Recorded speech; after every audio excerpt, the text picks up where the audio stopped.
Hello friends, welcome back to my channel. আজকের ভিডিওটি খুবই ইন্টারেস্টিং হতে চলেছে, সবাই স্কিপ না করে পুরো ভিডিও দেখতে থাকো। রাজ্য সরকারি কর্মচারী এবং পেনশনভোগীদের জন্য অনেক বড় আপডেট চলে এসেছে। তোমরা ইতিমধ্যে জানো যে আমাদের কিন্তু আর কিছুদিনের মধ্যে স্টার্ট হতে চলেছে 7 পে কমিশন। 7 pay commission 2026। তো এই 7 পে কমিশন নিয়ে মানুষের জল্পনার শেষ নেই। সরকারি কর্মচারী থেকে শুরু করে পেনশনভোগীদের মধ্যে একটাই আলোচনা যে 7 পে কমিশন কত পার্সেন্ট বেতন বাড়তে পারে, ফিটমেন্ট ফ্যাক্টর কত হতে পারে এবং ঠিক কবে নাগাদ এই 7 পে কমিশন স্টার্ট হয়ে যাবে।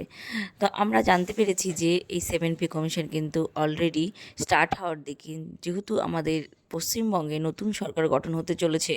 তো সেক্ষেত্রে আমাদের কিন্তু খুব শীঘ্রই, যেটা বলা হয়েছিল যে অন্ততপক্ষে 45 দিনের মধ্যে পে কমিশন স্টার্ট করে দেবে, তো সেই মতোই কিন্তু কাজ এগোচ্ছে।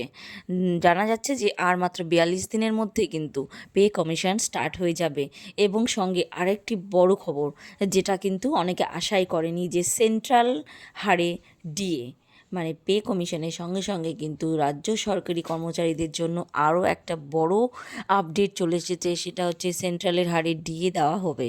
তো তোমাদের কিন্তু অনেক কিছু এখানে আপডেট নিয়ে রাখতে হবে, কারণ তোমাদের ফিটমেন্ট ফ্যাক্টর অ্যাট লিস্ট যেটুকু আশা করা যাচ্ছে 2.57 তো মিনিমাম ফিটমেন্ট ফ্যাক্টর দেওয়া হবে। তার সঙ্গে সঙ্গে যদি বাড়ানো হয় তাহলে তো অনেকটাই তোমাদের স্যালারি বেড়ে যাবে। তার সঙ্গে সেন্ট্রাল হারে, মানে কেন্দ্রীয় হারে কিন্তু ডিএ দেওয়া হচ্ছে, সেটা অ্যাটলিস্ট 5.65% হারে।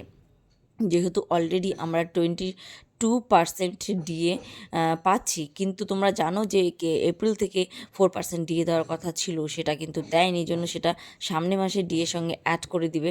আর এরিয়ার হিসাবে আমরা কিন্তু আরও 4% এই মাসেরটা পেয়ে যাচ্ছি। তো এই টোটাল মিলে কিন্তু আমাদের 22% হয়ে আছে। তো 56.5%-এর থেকে 22% বাদ দিতে হবে। বাদবাকিটা কিন্তু আমরা নতুন যে পে কমিশন আসবে সেটার সঙ্গে অ্যাড করে দেওয়া হবে। তো মোটামুটি বোঝাই যাচ্ছে যে সেন্ট্রাল হারে কিন্তু আমরা ডিএ পাচ্ছি, সঙ্গে 7 পে কমিশন। তো বন্ধুরা, এটা কিন্তু অনেক বড় খুশির খবর রাজ্য সরকারি কর্মচারীদের মধ্যে। তো তোমরা যারা যারা এই আপডেটের জন্য অপেক্ষা করছিলে তাদের জন্য কিন্তু এই ভিডিওটি। যদি তোমাদের আরও কিছু কোয়ারিজ থেকে থাকে পে রিলেটেড, তো অবশ্যই কিন্তু আমি আরেকটি ভিডিও তোমাদের জন্য বানিয়ে দেবো। আর ফিটমেন্ট ফ্যাক্টর ঠিক কত হতে পারে এটা নিয়ে কিন্তু প্রচুর মানুষের মধ্যে কোয়ারিজ আছে।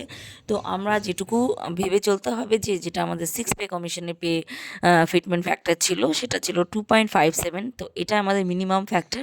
তো এটা আমাদের হিসাব রাখতে হবে যে এটাই অ্যাটলিস্ট হতে পারে। কিন্তু কিন্তু এখানে একটা বড় খবর, সেটা হচ্ছে ফিটমেন্ট ফ্যাক্টর কিন্তু বাড়তে চলেছে। ঠিক কত শতাংশ বাড়বে সেটা কিন্তু কেউ এখনও পর্যন্ত জানায়নি। তো এই বিষয়ে অনেকে অনেক রকম ভিডিও করেছে, সেটা কিন্তু আন্দাজের ভিত্তিতে। তো ফিটমেন্ট ফ্যাক্টর যেটুকু বোঝা যাচ্ছিল, সবাই বলছে যে যেটা আমার শোনা খবর, যে 2.91 থেকে শুরু করে 3 এরকম সামথিং যেতে পারে, 3-র উপরে উঠতে পারে। কিন্তু যতক্ষণ পর্যন্ত না ঘোষণা হচ্ছে ততক্ষণ পর্যন্ত না আমরা কিন্তু এইটুকু মানে হলপ করে বলতে পারবো না। তো তোমরা কিন্তু 2.57 হারে ধরেই চলতে পারো। তো এই ব্যাপারটা কিন্তু আপডেট দেওয়ার ছিল। তো তোমাদের যদি আরও কোয়ারিজ থেকে থাকে আমাকে অবশ্যই কমেন্টে জানাতে পারো। দেখা হচ্ছে নেক্সট কোনো ভিডিওতে। টিল দিন সবাই ভালো থেকো, সুস্থ থেকো। Thanks for watching.